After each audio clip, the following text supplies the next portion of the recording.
Hello, my name is Sally Morningstar. I'm a third-degree witch who travelled briefly through the coven system, but it wasn't for me, and so many years ago I settled as a hedge witch, which is a solitary practice. I'll be talking a little bit more about hedge witchcraft towards the end of this talk. So let's move on now to what the subject is all about at this conference, which is modern day witchcraft. First of all, let me just ask you, what do you think a witch is? How would you define a witch? And what do you think a witch does? Just think on that for a moment.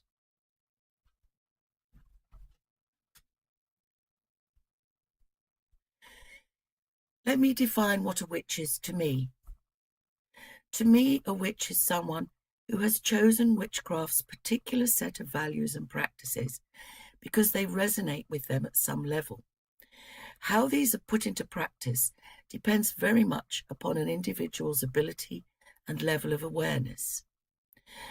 Perhaps a good question to ask yourself, if you are thinking about or are feeling drawn towards exploring witchcraft and or Wicca, is to ask yourself why you are feeling drawn to it.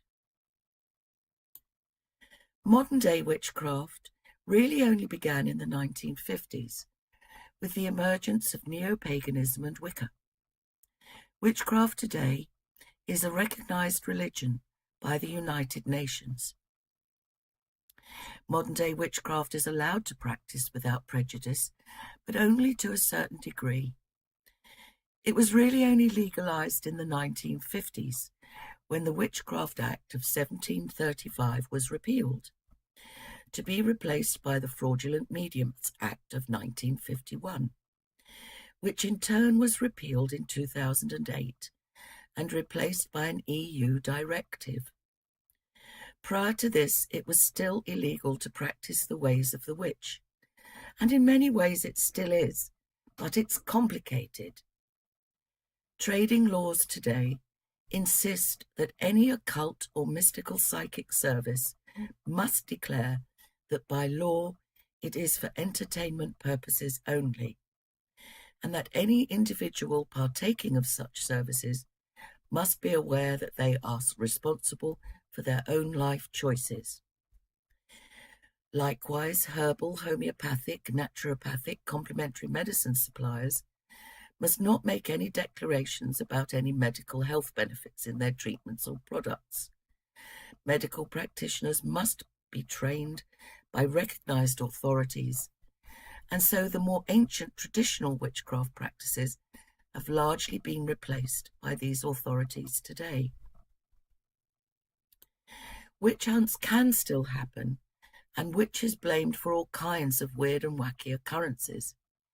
Even today, people suspected of witchcraft are still persecuted or killed in Saudi Arabia, Gambia, Tanzania, India, Nepal, Uganda, and Papua New Guinea.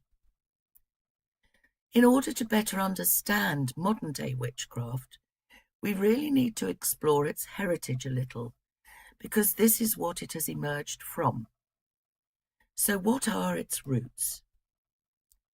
The roots of witchcraft are ancient, more ancient than any of the modern-day religions. However, there are so many conflicting thoughts around the origins of the word witch that we cannot confirm for certain what it was termed back in ancient history. In his book, A History of Witchcraft, Professor Russell suggests that the real origin of the term witch comes from an Indo-European word, W-E-I-K, which has a general connection with religion and magic. From this very ancient rude word came in turn, among other things, the word W-I-K-K, meaning magic and sorcery. And this eventually produced the Old English witcher, W-I-C-C-A, a male witch, and witcher, W-I-C-C-E, a female witch, and the verb witchian, to avert, to bewitch, or work witchcraft. The idea of a witch as a negative term surfaced around 560 BC, when texts in the Old Testament denounced the old ways and demonized witchcraft as the devil's work. Later, as Christianity took hold across the world, it fiercely condemned the old religion and its evil practices, and so it became very dangerous indeed to follow these old ways. It was the way of any victor to impose their own beliefs and cultures upon the conquered. Not only the old religion suffered such a fate, and it still goes on today with wars, ethnic cleansing, and genocide. Before patriarchal religions took hold, it was a very different world, more focused upon the beneficence of the harvest, the hunt, the seasons, and the elements. Life was intricately entwined with nature. The very roots of witchcraft are in the soils of the world, the rain on the fields, the warmth of the sun, and the bounty of the earth. The ancients were fully aware of this and held nature in very high regard. These are the roots of witchcraft, a nature-based tradition, where the feminine reigns as Mother Earth and Mother Nature, with the masculine as her consort, protector of her wild places.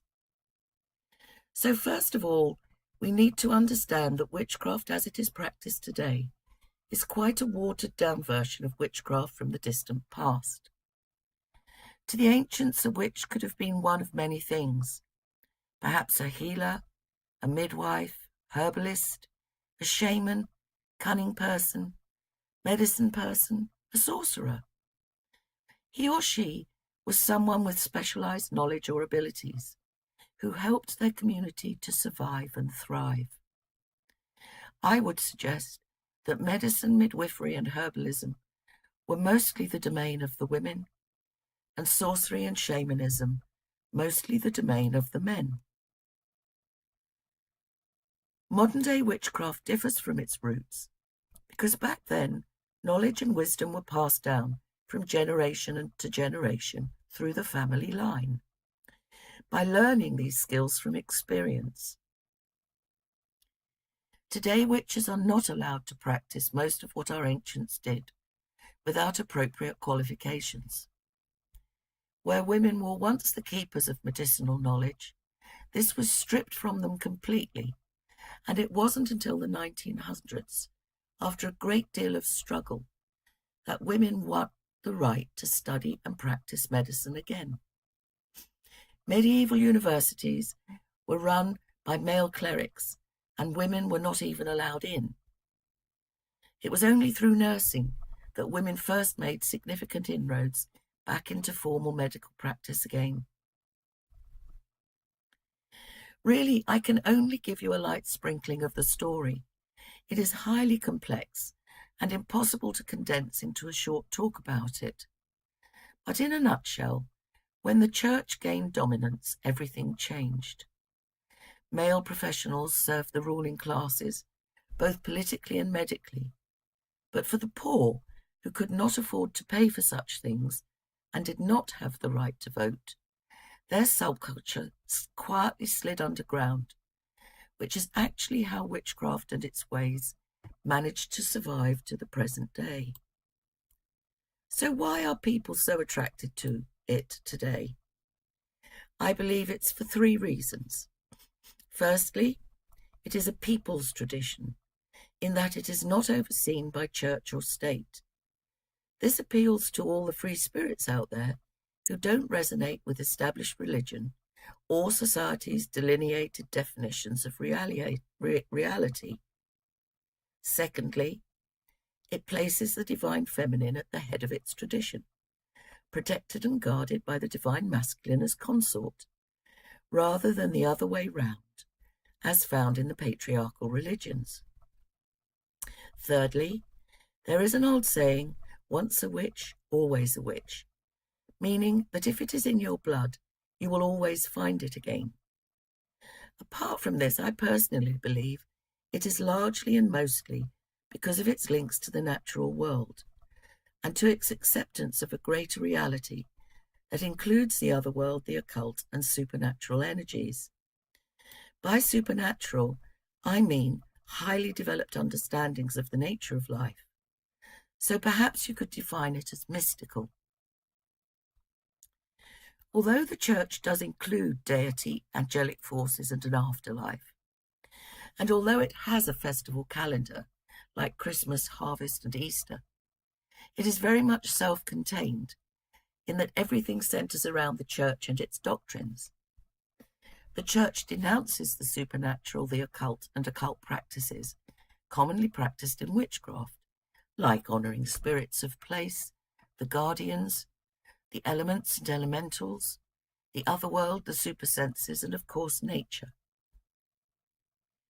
There is far more variety offered in pagan traditions, allowing for greater personal expression.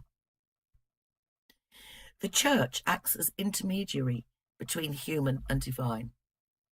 Pagan traditions, including witchcraft, allow for direct connection without the need of an intermediary. Both the scientific then the industrial revolutions created a parting of humans from their roots in nature, which has led to a general loss of connection to the natural world. To me, every living thing has a soul, a sentience, and it is through this that we can connect to a greater reality and thus a richer experience of life. I call it the expanded moment because as our perceptions are cleared of clutter and conditioning, so they can experience far more of each moment and what is present within it. Modern-day witchcraft and other pagan traditions offer a pathway back to nature and our inherent connections to it. So what are the different forms and practices of modern-day witchcraft? Well, in modern-day witchcraft, one of the things in British traditional Wicca, which is another term for modern-day witchcraft, there are 3 levels of initiation. First degree is initiation as a witch. At this level of development, it's often all about me, as in what can I get and how can I get it. The second degree initiation is initiation as a high priestess or high priest. At this level, you're able to teach and set up your own group or coven. At this level of development, one's moved more towards us, as in how can I help others? What can I do to be of service? Third degree is initiation into union with the divine. At this level of development, it's more about I, as in the initiate has transcended their lower me nature and found a level of inner peace in alignment with the highest good of all, the one, the singular, the I. They no longer desire to manipulate or change circumstances because they understand that everything is in divine order already and that all is one. So what are the options within modern-day witchcraft? Well, the oldest forms of witchcraft, which still exist today, are traditional and hereditary. In traditional witchcraft, some covens can trace their ancestry back centuries.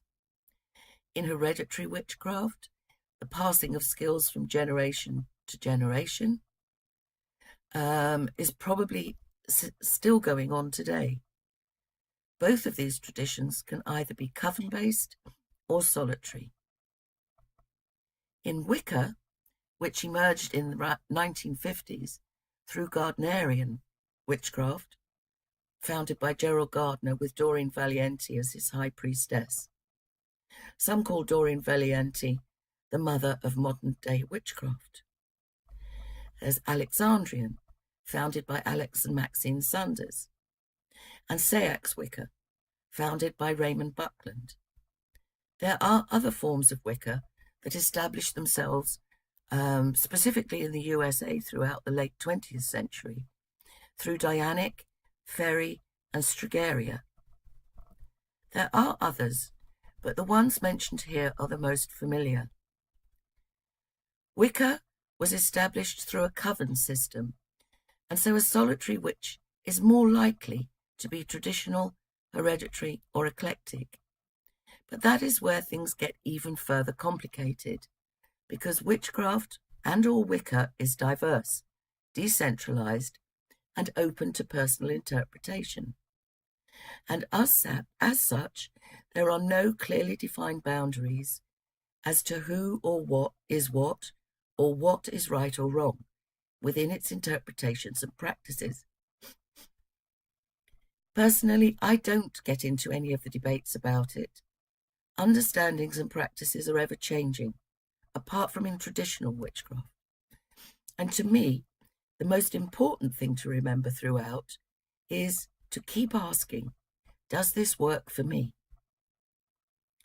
In my case, I prefer to be a solitary. But if covens and groups suit you better, then seek those out. Just go where it feels right for you. You will discover that there are many different views and opinions. This is just the way it is. And if you come across conflict and power struggles anywhere, ignore them and find something more evolved to get involved with.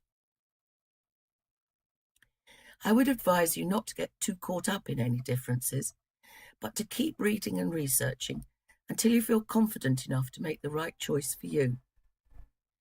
If there are ever demands for significant amounts of money, beware.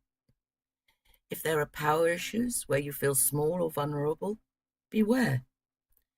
If you feel pressured into anything, walk away. Witchcraft is a tradition of freedom, and as such, you should always feel free to be yourself and to express yourself. And so to summarize, if you would like to know more, there is plenty of information online about the different Wiccan and witchcraft traditions. And I would urge you to explore more than one source of information in order to get the most rounded view of each of them. Things to key into the internet include Pagan Moot, then add your area. That's PAGAN MOOT, and the Pagan Federation. You could also key in such things as Witchcraft Coven UK or Witchcraft Magazine UK. As I said earlier, I would talk a little bit more about hedge witchcraft and what it is. I am a hedge witch whose origins are said to go back to Anglo-Saxon times. Although it is often grouped in with witchcraft and Wicca, it actually has no associations historically with witchcraft whatsoever, because it's not a religion, it's a way of life. Free to practice without doctrine, ritual, rules, or any religious doings. It's somewhat shamanic, because a hedge witch works with the spirits of nature, the elements and season. She or he rides the hedge between the worlds. Where Wicca, witchcraft, and hedge witchcraft do meet, though, is through nature and their mutual reverence of it.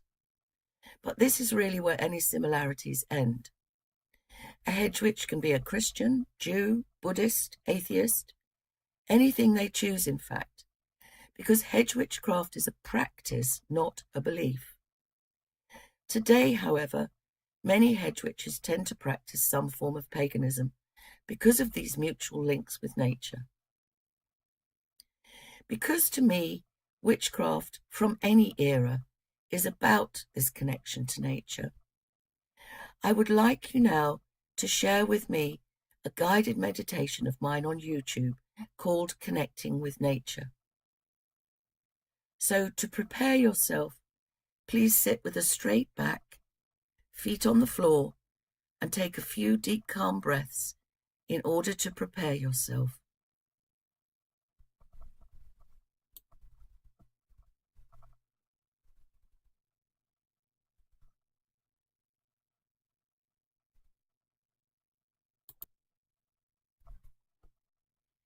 You can find out more about hedge witchcraft on my website, www.sallymorningstar.com.